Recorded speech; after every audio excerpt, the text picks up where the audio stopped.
CM Jaganmohan Reddy రాష్ట్ర ప్రజలకు అనేక సంక్షేమ పథకాలను అందించిన ఘనతతోనే ఈసారి కూడా ముఖ్యమంత్రి అవుతారన్న భయంతో బీజేపీ, టీడీపీ, జనసేన పార్టీలు కూటమిగా ఏర్పడి సింహం లాంటి వైసీపీపై గుంపులుగా వస్తున్నారని వైకాపా యువ నేతలు అజయ్ కుమార్, పసుపులేటి సురేష్లు విమర్శించారు. తిరుపతి ప్రెస్ క్లబ్లో శనివారం మీడియా ముందు వీరు మాట్లాడుతూ కంప్యూటర్ని, సెల్ ఫోన్ను కనిపెట్టింది చంద్రబాబు నాయుడేనని గొప్పలు చెప్పడం కాదన్నారు. ప్రజల కష్టాలను తెలుసుకుని వాళ్ల ఇంటి వద్దకే సంక్షేమాలు అందేలా జగనన్న పథకాలు రాష్ట్ర ప్రజలను ఆకట్టుకున్నాయని కొనియాడారు. అవాస్తవాలనే అస్త్రాలుగా చేసుకుని మూడు పార్టీలు వైసీపీపై బురద జల్లుతున్నాయని దుయ్యబట్టారు. వాస్తవాలతో ప్రజలను ఆకట్టుకోవాలే కానీ జనాన్ని తప్పుదారి పట్టించడం మంచిది కాదని హెచ్చరించారు.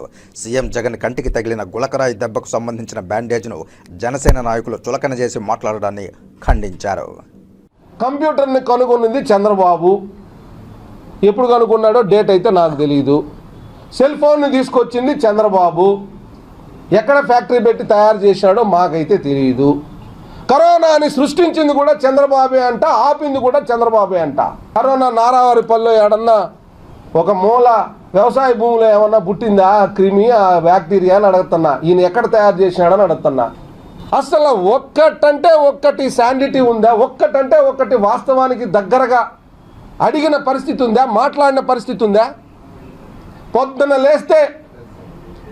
లేస్తే నవరత్నాలు అందరికీ అందుతున్నాయి కాబట్టి ప్రజలందరూ జగన్మోహన్ రెడ్డి గారి వైపు ఉన్నారు కాబట్టి జగన్మోహన్ రెడ్డి గారికి ప్రజల్ని దూరం చేయాలంటే ఆయన హంతకుడు, ఆయన దోపిడీదారుడు, ఆయన అలాంటి వాడు, ఇలాంటి వాడు, తల్లిని వదిలేసినాడు, చెల్లిని వదిలేసినాడు అని మాట్లాడుతున్నారు.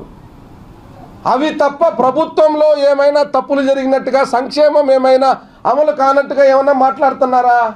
అంటే వ్యక్తిగతంగా తన ప్రతిష్టను దెబ్బతీయడానికి వ్యూహాత్మక కుట్రతో జగన్మోహన్ రెడ్డి గారిని అంచే ప్రయత్నం తప్ప మీ మాటల్లో పస ఎక్కడుంది?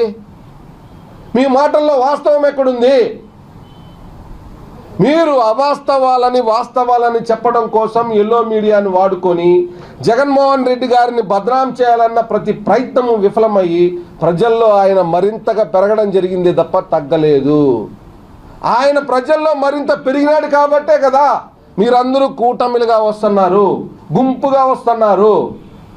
నిజంగా చంద్రబాబు నాయుడు గారికి అంత ఆదరణ కానీ పెరిగి ఉంటే ఈ పొత్తులు ఎందుకు స్వామి?